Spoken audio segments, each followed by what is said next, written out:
Welcome to July's Member Spotlight. We're back with James for Resellers with Robert Buchanan with Archer Integrations. Robert, welcome. Thank you. It's a pleasure to be here.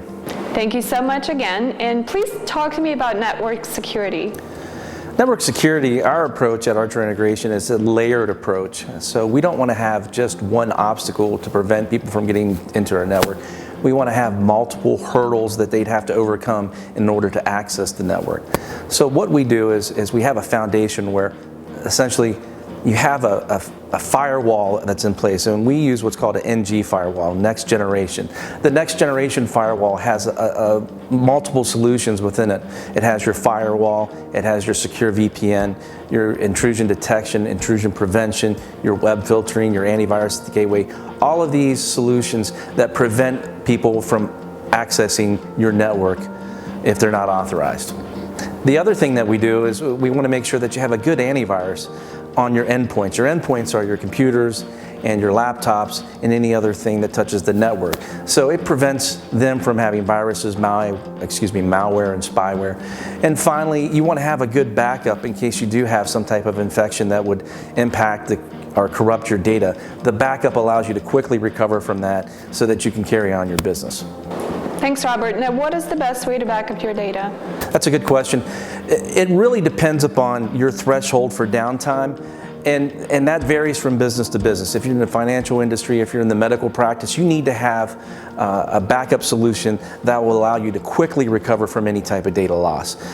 If you're not really technical and you don't use a lot of technology, your threshold might be a couple of days or even a week. So we custom tailor your backup solution to the needs of your business. Ideally, what we do is we have a solution that has a backup, an image of your server, which is basically a picture of everything that's on your server, your operating system, your data, your applications. It takes a picture and it snapshots that and the images of that. Every time there's a change, it's put onto that appliance. So you can restore a file, a folder, or the entire server. The next piece of that is we take that offsite to a secure data center. The secure data center is replicated from Pennsylvania to Utah so that you have some redundancy in there as well. The nice thing about this is it's an image of your server. So if something should happen, whether there's a natural disaster such as fire, water loss, or tornado, you can quickly have them spin up your image in their data center, connect securely via VPN, and run your business. You could process your payroll, you can send out your invoices, or get those projects turned in. So that's a business continuity and disaster recovery solution that's really modified towards small businesses. Now tell me a little bit about Windows 10. Should I go to Windows 10? It really depends upon your applications.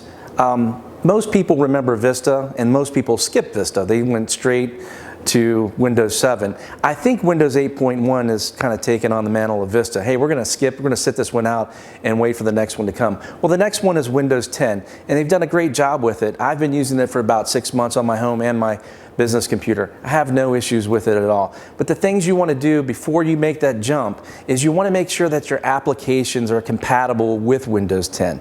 If you're using some older applications that you used on XP and they were compatible with Windows 7, they may or may not be compatible with Windows 10. So you want to make sure before you take that big jump and have all your computers up to Windows 10 that your software, your key applications are compatible.